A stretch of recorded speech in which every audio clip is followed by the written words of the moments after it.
نام آئے اللہ کے بندے درود شریف پڑھا کرو۔ جو آدمی حضور کا نام سن کے درود نہ پڑھے اس سے بڑا بخیل دنیا میں کوئی نہیں، اور اس سے بڑا بد قسمت اور بدبخت دنیا میں کوئی نہیں۔ درود تو ایک ایسی نعمت ہے نا جی کہ اگر آدمی کو کوئی وظیفہ بھی نہ آئے نا، صرف درود شریف پڑھتا رہے تو اس کی ساری مشکلیں حل ہو جائیں۔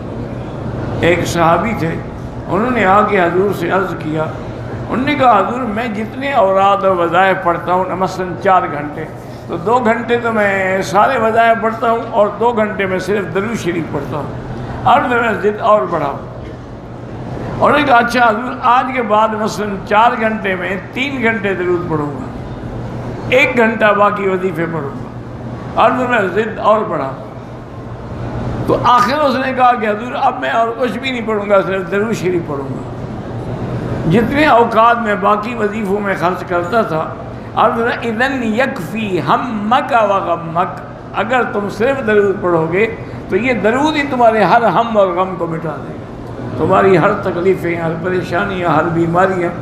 تو درود پاک سے بڑی کوئی نعمت نہیں ہے، اور حتیٰ کہ کوئی دعا بھی قبول نہیں ہوتی جب تک اس کے اول آخر میں درود شریف نہ ہو، یہ ہمیشہ۔